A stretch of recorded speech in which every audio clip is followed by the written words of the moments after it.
Welcome to The Word, people, where we bring you straight up Sales 411. You get to chill and hang with the best and the brightest in the sales industry. And we don't do it boring, we do it with swagger. So let's go, people. It is on.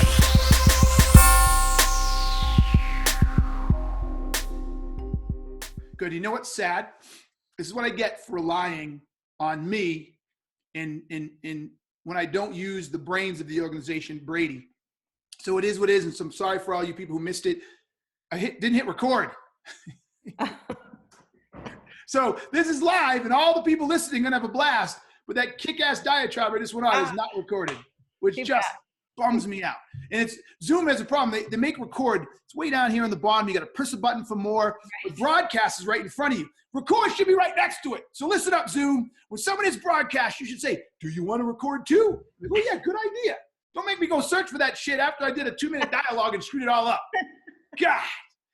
Anyway. You'll have to do a LinkedIn video. Yeah, good. Yeah, good. Hey, now you're talking. All right, so listen. So Lori, tell us about Women Sales Pros. Give us a little background on, why you are the expert, which you are, on this whole topic of women in sales. Well, if I am an expert, I didn't seek out to be one because I want to be known for my expertise in sales and sales leadership. And I don't think any women, any of my peers who are so-called, sales experts, whatever you want to call us, most of us just want to work with teams and, help solve sales issues. But I realized about 5 years ago that I was seeing a lot of the same problems that I saw 30 years ago when I first got into sales. And it's ridiculous because we can't find enough good salespeople. We can't find enough good sales leaders. And there is like a perfect storm brewing between some things that women need to do to step up, some things that companies need to do to, work on unconscious bias and some conscious bias. And altogether, it keeps self-perpetuating this issue on an ongoing basis. So I didn't answer your question though. Women's Sales Pros is a community, and we're virtual for the most part, and we showcase sales experts. And we're also starting to launch pages with sales leaders, and we're going to showcase some sales reps pretty soon. So be watching womenssalespros.com. It's evolving and getting better and better. Okay. All right. So let's start with some bias busting. All right. Yeah. In the world of sales, from the data that you're aware of, whether it be like factual hard data or some soft but highly what's the word I'm looking for? Implied data or circumstantial, but it leads to something. What are some of the things? How do women stack up in sales in comparison to men? Well, so I'll talk about the things that I know to be true about women, genetically and the way we're raised, and also some stats and data that's been gathered by organizations like CEB, which is now Gartner. There are lots of different data points, and I'm not going to rattle everything off today, but I will refer people different directions. What we know is how sales has changed to be very relationship based.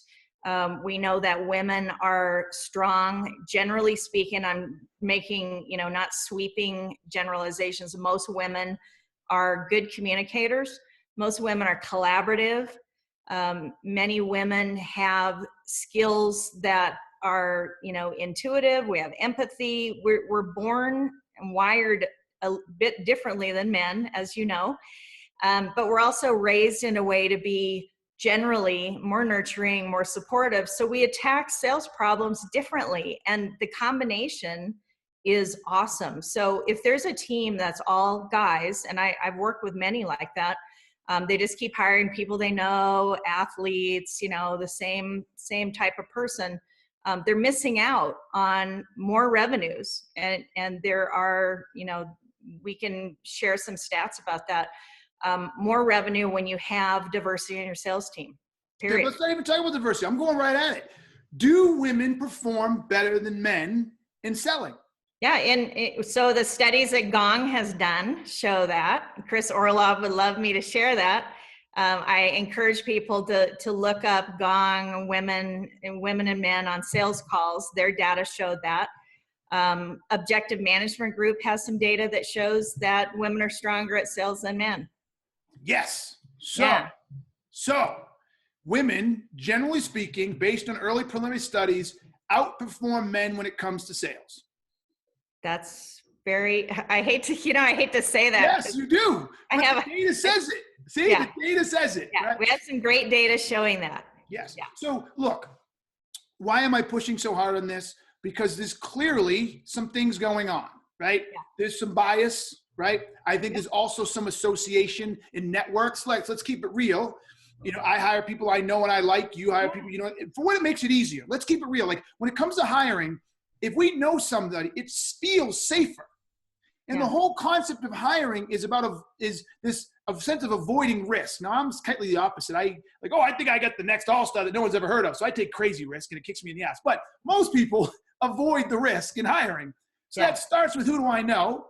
Then if it's not who do I know, who looks and feels like me and thinks like me, and then it works its way out. And so if I'm a 55-year-old white dude from upper middle class, it's going to take a little while before I get out there and hire a young woman or even a young brother at that matter, right? And that's not saying it's bad, right? All that way, but so how do we change that? Well, and just identifying that might be a possibility is really important, because I know a lot of the really great guys that I talk with on a regular basis, they don't know when they say or do something that, it is actually biased. I've heard people, and I catch them on it, and I tell them. I did that on LinkedIn recently to a mutual friend of ours. And because he had said he was looking for a great salesman who could do this and he could do that. And I was like, whoa, you're missing out on half the population. Yes. And he caught himself and he fessed up and he, made a note on LinkedIn. And I thought that was really awesome. I don't do that all the time, but he's a good friend. And I knew that he would take it that I meant it in a positive way, that is not hidden bias, that's, overt bias. And so you got to catch yourself when you do that. And all right, so understanding that, what are some ways that, let me phrase it. What are some of the biases that you think sales leaders, sales organizations, et cetera, have? Let's start with the subconscious. I'm not even going to begin to say people are conscious bias. We'll leave that one out. We'll let people struggle on that on their own. Yeah. But what type of subconscious biases do you think people have, or that there exist, that we can put them on the table, and then we'll talk about how do we address them. But what's some of the ones that are on the table right now? Best sales reps are former college athletes. Women can be college athletes too, can they not? They can be, yeah, but it doesn't mean, being an athlete does not mean that you're going to be great in sales. Okay. If you're a team player and you have a lot of characteristics and a high sales DNA, then yeah, you'd be awesome. But I know a number of athletes, we've all seen them on sales teams, that, they were selfish. They were not building relationships. It was very domineering. It didn't work out. So the example in this one then is, if I play this out, the idea that athletes make great salespeople is not true, but also in that for many people, the bias is that men are the athletes. Yes, for sure. Right. So it's sort of two-tiered thing, right? Athletes are great salespeople. And oh, by the way, athletes are the men. Right. And I had an athlete in my family. My son was a Division I college hockey player. Still is. He's still good. He's teaching. Yeah. And he's a brother. Talking about bias. He's a brother playing hockey. That's right. Yeah. That's right. You see it all. Yeah, I get you. That's right. And so I'm not saying athletes aren't bad. He has the captain from his team at college in Northeastern Hockey. He's a sales leadership star in the Boston area right now. But it doesn't, it was because he was open-minded, he was coachable, he was trainable. He had all these things in addition to being very gregarious and didn't mind being booed in front of, thousands of people, all that kind of stuff. So it can be great, but it's not the be-all, end-all. Another one is that women are too nice to close business, or our style is different. And, our style is different, generally speaking. I mean, I'm known as kind of a nice person when you think. Yeah. I close business all day long. You know, they're not mutually exclusive. And so young sales, yeah. Ooh. So you really would, and please correct me, but I want to help flesh this out. What I heard here is I'm going to change the word from nice to the idea that salespeople have to be aggressive. Yeah, for sure. And aggression is attached to men again. You see it all the time. You see it all the time. I mean, I was at a big sales show in New York City where there was a booth that talked about killer this and killer that, you know, the whole aggressive type of sales guys. There are sales contests and competitions that are going on. I've seen on LinkedIn, you know, and just the wording, this whole aggressive thing, it doesn't do anything for me. I get it. But I'm going to build relationships and I'm going to close business based on having great conversations and moving a sales forward. So the problem, Keenan, is that young sales reps that are promoted from reps into leadership, they think that you have to do the same thing. And if they're male, which most of them are, they'll see a young woman who not only has a different style, it might be a little more passive, maybe like I am, but we also vocalize. Sometimes women will say, and tell me if I'm wrong, you ever heard a woman go, oh, I got this big call coming up, I don't know if I can do it. And, you know, and men feel the same way. They just don't verbalize it. That's my opinion. So in seeing a lot of young folks being onboarded, I've noticed that the guys just kind of suck it up and they're quiet, and women will sometimes say more than maybe we need to. And the managers will say, oh, I don't think she's, you know, confident. I don't think she's able to do it. All right. I like this. All right. So I want you to steer me or correct me if I mess this up, right? I feel like what you're saying is many of the assumptions we have about selling are traditionally attached to a male persona. So yes. Competition, aggression, yeah. But that doesn't mean like, but I don't see that as necessarily those two things being specific to men. What I feel is those are the biases we have to those are then what flows down to hiring men. Because there are tons of men who are not off the charts aggressive, right? Or super competitive. Yeah. I have one particular friend who actually played in the NFL. And I love the guy to death, and he was a super talented football player and really smart guy, but he does not have that competitive kill. Like, he just doesn't have it. And I'm like, you know, so I think what I'm hearing is the bias isn't necessarily that women aren't aggressive or women aren't competitive. The bias is we associate those things with men. So by default, the subconscious is we look for men because we're trying to go down some false narrative about what sales is really about. Yeah, and the only thing I would change is I'd say I am competitive. I'm just not aggressive. Mm-hmm.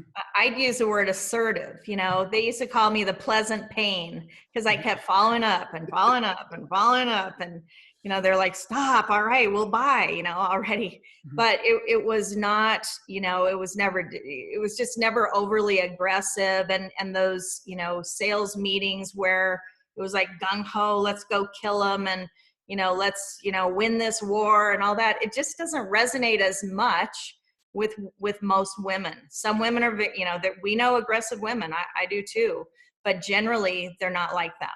Okay. All right. So someone asked, Mickey just asked, they're with a tech company. I thought this was a great question. So understanding this, we're going to shift the gears. We might come back in a second, but I want to make sure we get here. What are the best places and areas to find experienced and talented saleswomen? Right. First of all, I like to see companies looking within their existing organization. There might be a woman that's in finance even. One of the great sales leaders right now, Amy Appleyard at LogMeIn, came from a finance department, and a real smart leader at a previous company tapped her on the shoulder and saw that she had leadership abilities. She ended up managing, you know, thousands of people at Staples. And then she moved over to LogMeIn. So look at people within your company. You know that salespeople that are really good with project management can be, you know, that can be one really great skill. So if you're good at managing and keeping track of things, in addition to some basic sales fundamentals. It's good to try people that are within your reach. Beyond that, I love seeing people from service industries like, car rental counters. Yeah. I've been known to piss off a few managers of those firms. Or FedEx office type people that have been around a long time. Look at retail. I mean, thousands of stores. Toys R Us. That may not be your best, tech salesperson, but there are some great people in retail who could if they were assessed. And I believe in assessing salespeople ahead of hiring them, and that could be a really good place to look to. It's a place that I like for salespeople in general. You can't really build it into your recruiting structure. I think it's too hard to, give or take. But one of my favorite places to find really good salespeople is the windshield crack people. Oh, really? Right? Think about this, okay? They stand around a car wash all day long, right? And then they walk up to complete strangers. They look at their car. They see a crack, and then they convince that person in the moment to let them fix it and charge it to their insurance company. That's prospecting, that's engaging, that's overcoming objections. And think about how uncomfortable that must feel. So if someone can overcome all of that and do that in the public and be so interruptive, you bet your ass they can be a good salesperson in a business environment. I love those people. Yeah, hospitality, anybody from the hotel industry where they're very service-minded can possibly be a good fit. And I'd be remiss if I didn't say that colleges and universities with sales programs, because there are some awesome, unbelievable salespeople coming out of those organizations. Okay, so Mickey says it doesn't work when she's an enterprise tech startup. So this is what I'm going to say to Mickey. Mickey, I would suggest to you that you build a structure that allows you to be a little more flexible in your requirements for the role. So if one of the requirements of your role is if you're a SaaS, so they have to have enterprise tech experience, throw it out the window. Doesn't matter. You can go get a woman who's been selling to doctors in pharmaceutical sales, who's probably pretty badass, and you can move her over and you can teach her your product and you can teach her SaaS, but she will be able to sell really well for you. So I think if you're really, really committed to bringing in women, you got to be a little more flexible in the criteria you use for that particular role. Because at the end of the day, sales is sales.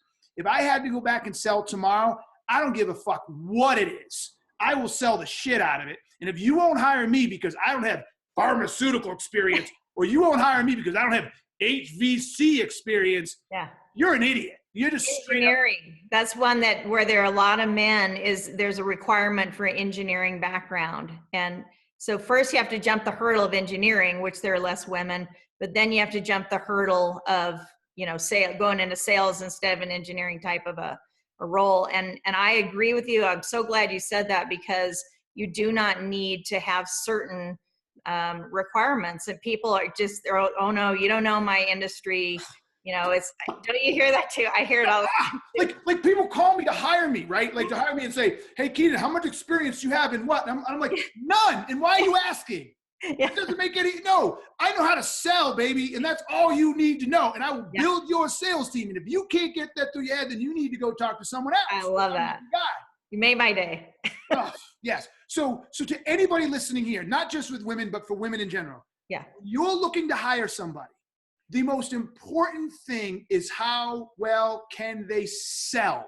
How strong are their complex selling skills? How strong are their prospecting skills? Or how strong are their the ability to establish and do discoveries?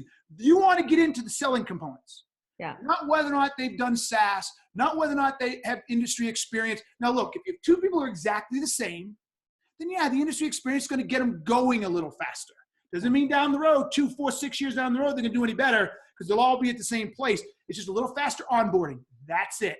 So Mickey, that's my suggestion to you. Broaden your expectations around the role, and then hit LinkedIn. I mean, pharmaceutical sales and medical sales alone, women out right there is a good example. Let's talk about that. Women are far more represented in those spaces from a selling perspective than men. And marketing, a lot of marketing companies, there tend to be more women in those roles as well. Yes. So yes. that's another place to find women. Yes. All right. So we're flying. This is good. So now that we've said how great women are and how they outperform men and we need more of them, I want to flip to the darker side for a minute to let people know that we're not just up here, with, being snowflakes, etc. Right? Tell us what happened to you in San Francisco when you met with like 50 different saleswomen. Yeah, so I went to an AAISP event, and I went there, ran a session with Dr. Joel Laban of University of Houston. He and I are doing some research to find out why the number is flat in sales leadership for women. And so we had some specific questions. We had about 50 women show up for our meeting. Many were younger, and that's why I'm referring to younger women, is that I tend to be in front of a lot of younger women that are looking for their first or second job or their career. And we asked a number of different questions from different perspectives, from an organizational perspective, from an individual perspective, from a role perspective. And I almost got physically sick in this meeting because I heard a couple things that I couldn't even believe. And the first one was that one young woman, she was a young woman, it was her first sales role. She said that her sales manager, who's male, would not make eye contact with her. And I said, excuse me? Like, how does that work? Is that working for you? Dr. Phil, right? She wasn't in the group that I was in. I was kind of wandering around, but I came over and talked with them. And another young woman in another group told me that when she interviewed, the hiring manager asked her if she was planning on having children. And I was like, wow, that's a blast from 1980. Wow, he straight up asked her that, huh? Yeah, I mean, I used to work with people that I had to tell them, like, that's illegal to ask, right? So years later, I just couldn't believe it. And there were two things. One is that I'm sorry that this still happens, but I felt worse that these women didn't know how to respond. I wouldn't know how to respond to that either. Well, you're talking to your manager, he won't look you in the eye. I mean, aren't you going to say, excuse me, but I'm really going to need you to look at me? But I think it depends. Like if he's been my manager for a while, yes, but in the beginning, no. I mean, in the same thing with, are you planning on having children? I mean, there are people that asked me questions or made semi-racist statements to me before, and you're just so shocked. Like, whoa. Yeah. Did you really, like you literally on your heels? So I have empathy for women in that regard. I get it. There's been times, and I got a big mouth. I just was like, what do I say here? And then I share these stories, and other women just nod their head like, yeah, I heard someone told me something like that today. This happened yesterday, that I was sharing this, and they said, yeah, that's, we really need to work on that. Mm-hmm. So what other types of stories? What other stuff? Any other good ones? It's just things about not getting promoted, other people around who happen to be male get the promotion. We talk about a lot of different things when it comes to different situations that people are in sales, and it's just typically not listening to me, not feeling like I'm valued. In some cases, again, there are some awesome, amazing sales leaders, many men that I've worked with in the past and that I know now. And so I'm not making a blanket statement. It just kills me when I hear this, even, that I don't know why it should happen at all anymore. I agree. Yeah. All right. So I'm going to stir the pot a little. Yeah. Okay. Where is the line between the sales industry being more accepting and open to women, and or women acclimating, or not the word acclimating, what's the word? Help me. Dealing. No, it begins with an A as well. When people come into a new society, they don't acclimate, they assimilate. Assimilate, yeah. Yes, okay. Yeah. Where is there a line, or is there not a line? Should women be doing some assimilating as well? Listen, when I started out, I was a single parent. I knew I wanted to make money, and I knew that I could be in a career where I made the same amount as my male counterparts. I could care less about what the guys talk. Guys would come in on Monday all hungover and, I'm had such a tough weekend, and yeah, I could care less. I mean, that didn't bother me. And so I know women that do that now, that they just, they don't care that, the guys are going to a strip club, for example. That still happens too. And, I know a woman that said, well, I'd go with them because I want to be part of the team. So, you absolutely need to focus on what my goals were: succeeding in sales and being a rock star and doing really well. And I didn't care. And all I wanted to be is in the top 20 in our company every month. And so whatever it took for me to do that, that's what I was focused on. But it would get irritating, where is that line, right? So where's like it depends. Okay. It depends for each person. No, I'm sorry, but from an organizational perspective, right? Like if you're running an organization or you're looking at the industry as a whole, philosophically, where do you come down that, where is it that men need to say, look, you can't expect a woman to come this far, or women, no, you can't expect men to be this open. Like, is there a line, or does it all go one way or the other? Well, what I was thinking when you said that, and it isn't an exact answer to your question, but I was thinking about a leader. The tone is set by the leader in the company. And so I know a leader, a good friend of mine, Shep Maher in San Francisco, and if he heard things that were inappropriate on the sales floor, he would come out and say, guys, we're not going to this is a professional environment. This isn't a locker room, period. Mm-hmm. So you don't have that locker room issue, that we now have all the way up in our society, apparently. There are things that are acceptable and that aren't acceptable. And you want to be in a professional environment. That's what our company is. If you want to do something else, go somewhere else. And I like it when their lines are drawn and it's clear cut that this is acceptable, this isn't. Why are some men uncomfortable now to mentor women in their organization after the Me Too movement? Mm-hmm. If they're the men I know, they're not going to have any problem because they know what work is all about and they know how to help someone build their career. They don't have to go out to dinner with them necessarily. It can be done in the office. They can be a mentor. They can be a sponsor. And so it can be very clear cut. And I think maybe we need to help redefine those lines like you're talking about. Mm-hmm. Mm-hmm. So you talk about formality, right? Yeah. And you actually, I think you called me on this, and then I talked to you, and if I'm getting this wrong, please tell me, but I think you called me on this, and we talked about oh, I get it now. Where do we draw that line of professionalism, for instance? Because I think I talked about this on LinkedIn a little while ago in one of my videos.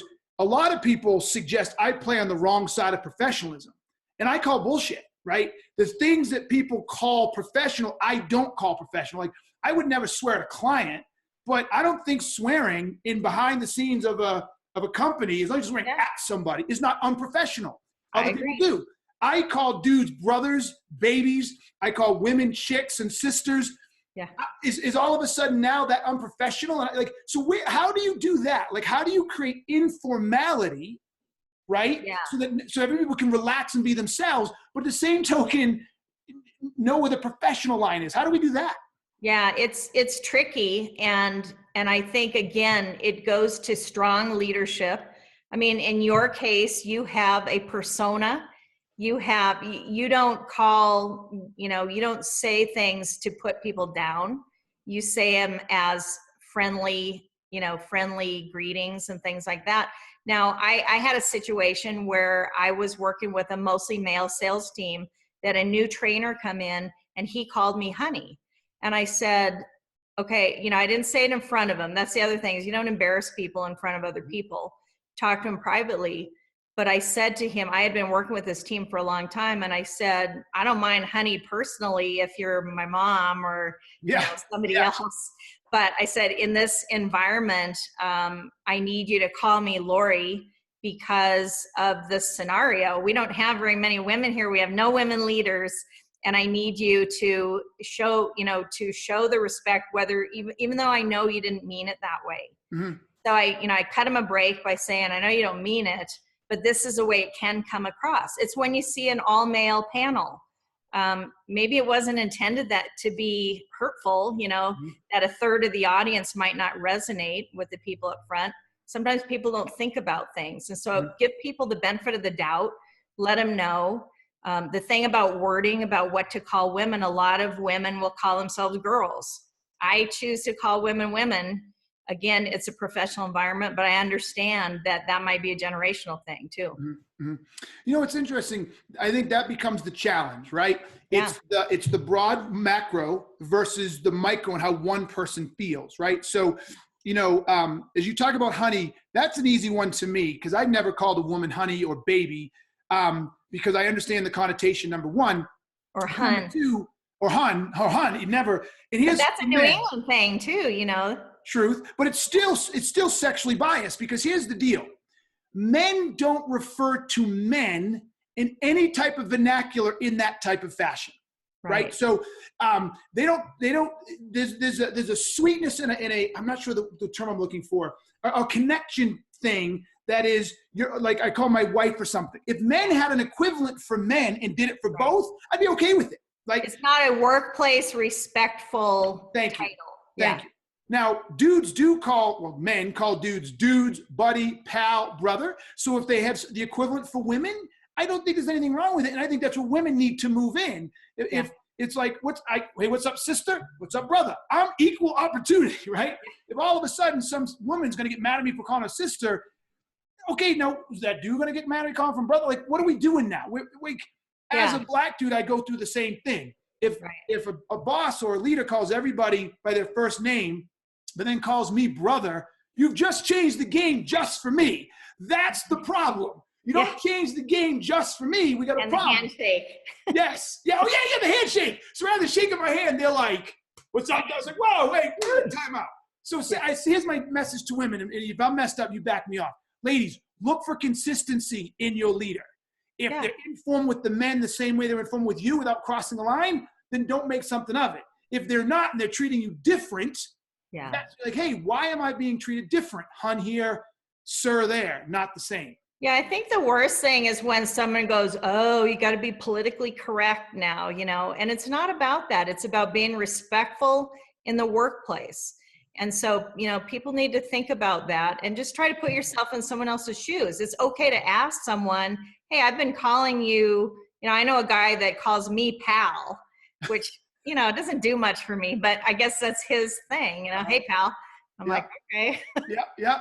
He was a client for a while, so he cut me a check and it worked out. But, if it bothered me, I'd say, it'd be great. I'm not trying to be politically correct. I just want to give, some feedback about being respectful in the workplace and what works for me.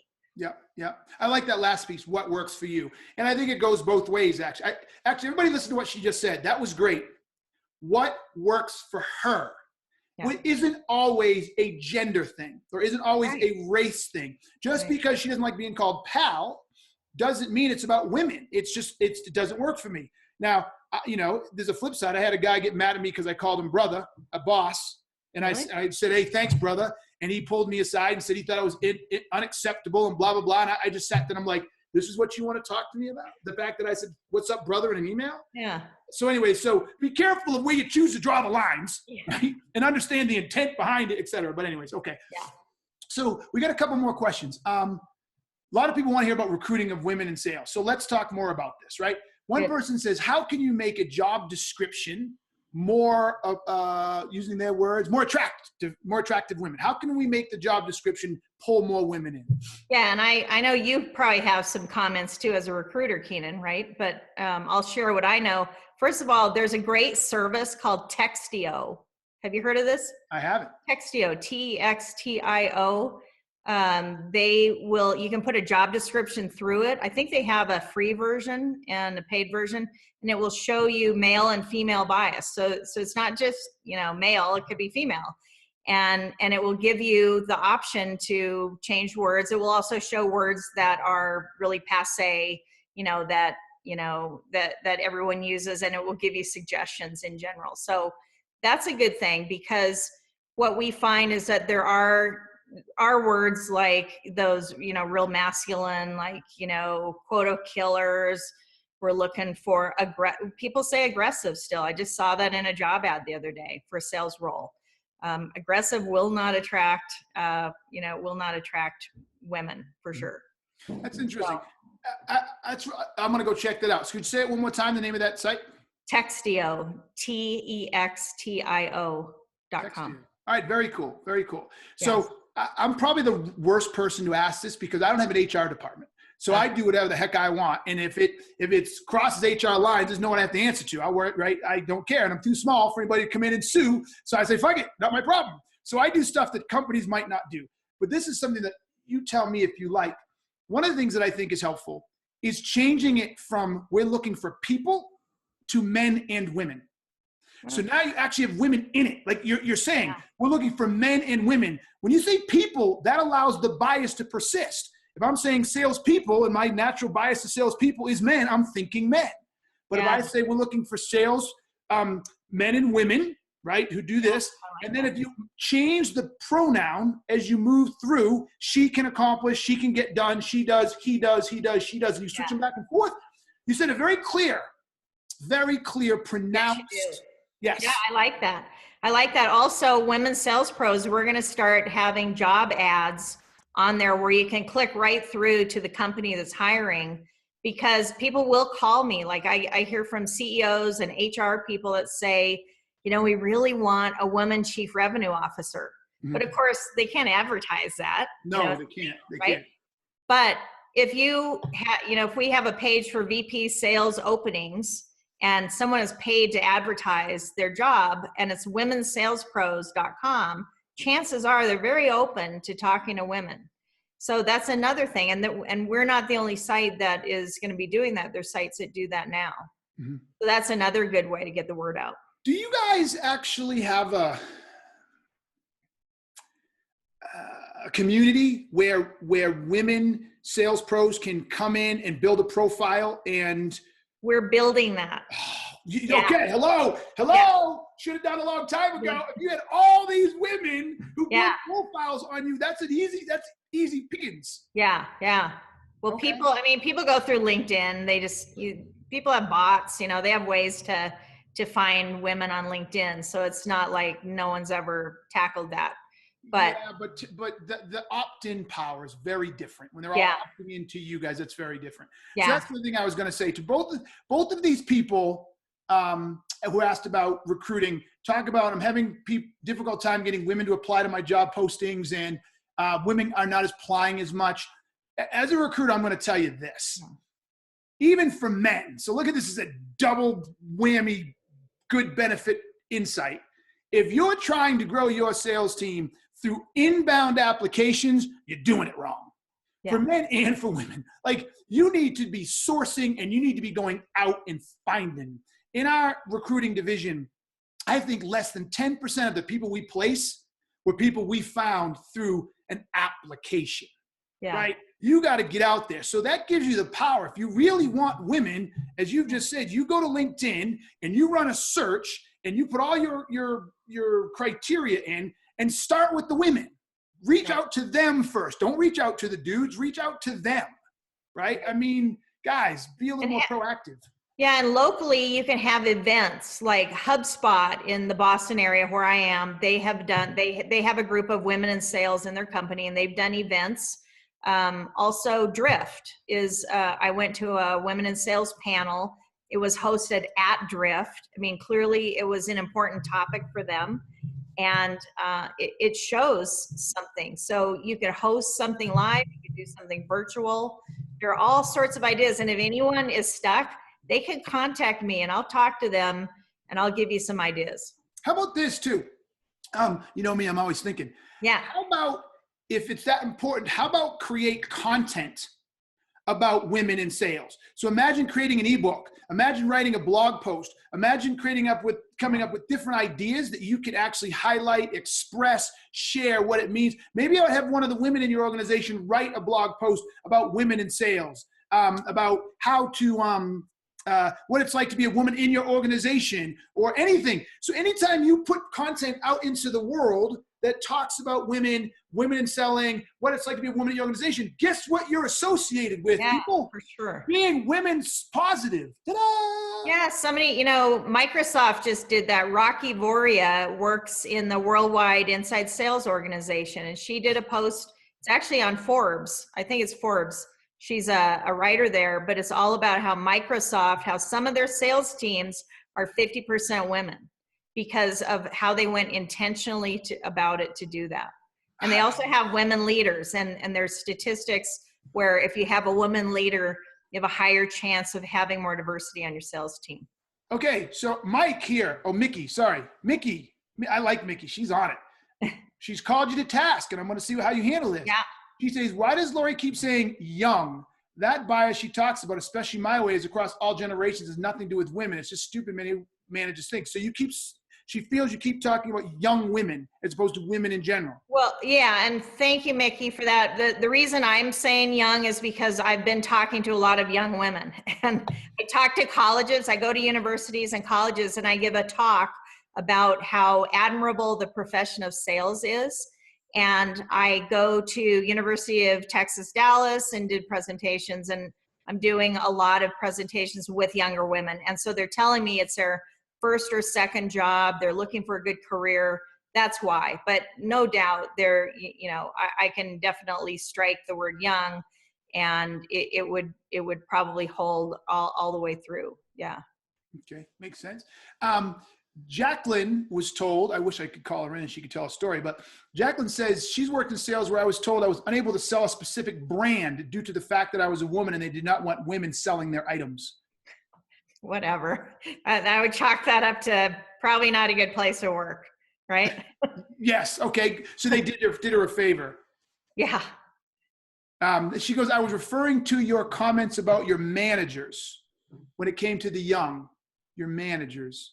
I was talking about young male sales managers too. I mean, typically, so maybe I shouldn't say young, that they're managers in general. Yeah, I'll accept that. I just find that a lot of times people still get promoted to management from sales. Oh, you hit your numbers, 8, 10 quarters in a row, we're going to move you into sales management. No training. And the biggest thing is that there's no training on style differences, and that's what we need. People have different styles, even if it's not women and men. I'm not a detail-oriented person. I can make a deal on a napkin, and so can you, Keenan, right? So the people that have to go through 50 spreadsheets, they drive me crazy. I can't work with those people. And the minute I learned as a younger person, this is something I learned early in my sales career, that when people are diametrically opposed like that, it's usually a style thing. Yes. And so I just, get another salesperson to help them. In the case of a manager, and I've run into this where managers will just not even work with certain salespeople because they say, I can't work with them, and they're not taking the leadership responsibility of helping everybody on their team to improve, no matter where they're at. It's like a sports team in that way. You've said it a couple times, and I want to give you a chance to sort of, for lack of a better word, readdress it or really drive the nail home. Much of this is about leadership, right? It really, really is about leadership. Whether it's a woman in the leadership role or it's a man in the leadership role is really not the point. It's the idea. And Mickey, I think you're a leader, so I'm really going to lean on you because you seem to be really participating well. We need to find ways to be active and deliberate in our efforts to find and hire women and promote women. And that means more than just building job descriptions that get them to come in. It's creating a holistic approach and methodology and framework that includes inbound, outbound, that includes content, that includes leadership, that includes cultural elements. Like, talk about that. What do you think about that? Yeah, absolutely. I mean, a case in point, we just held, because I don't put it all on companies, I also think women need to know how to rise within an organization and be concise and articulate, just like any professional should. We put on a public speaking program for women with a company called Heroic Public Speaking. In fact, you referred somebody, Keenan, and it was really awesome. She had a great time, by the way. And I don't fuck around. You know that. I don't fuck around. Thank you for that.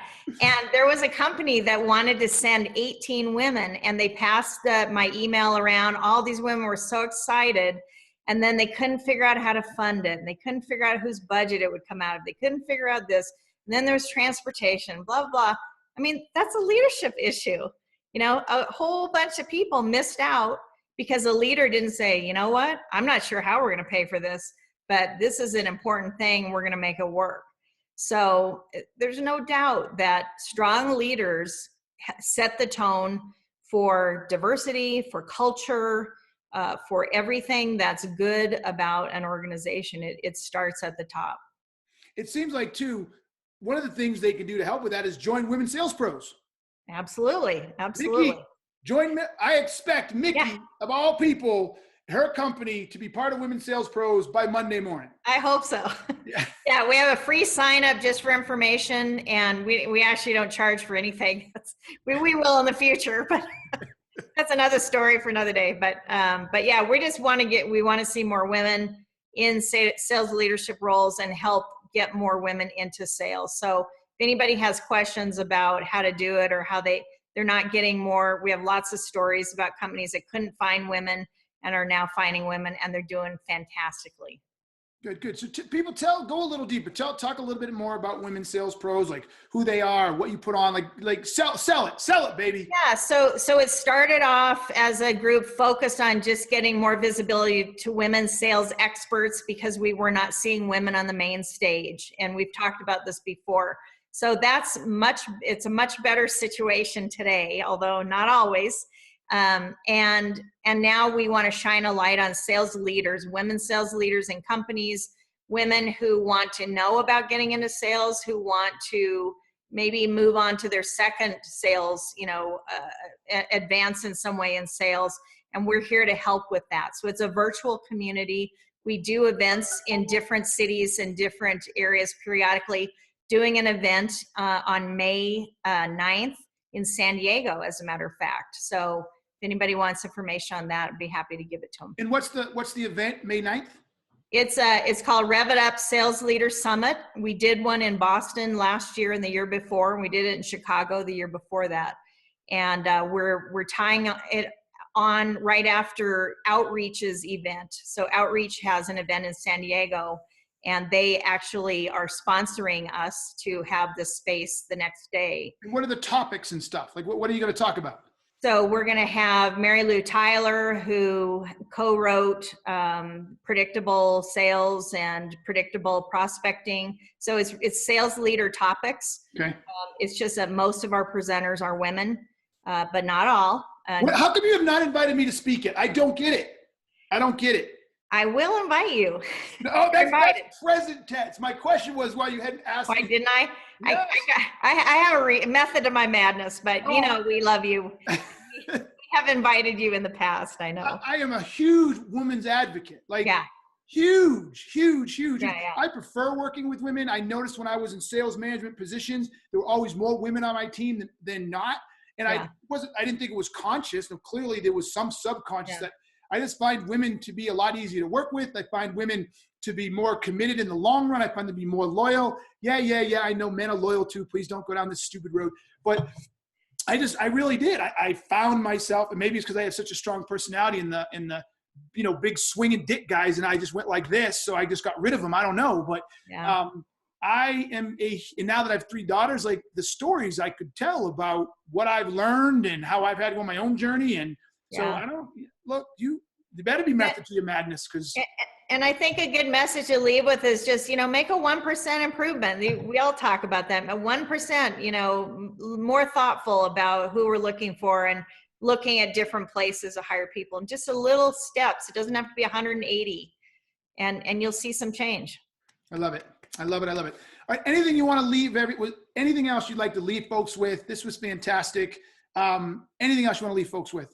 Just show if there's a powerhouse woman in sales on your team that you want to showcase, we're writing blog posts about them, and we're going to be sharing them on the Women Sales Pros blog. So you can email me at Lori, Lori, at womensalespros.com, and we'll write about them. because we believe that, you know, if people can see it, they can be it. And that will help with women having more role models in sales. Awesome. Awesome. Lori, thank you so much.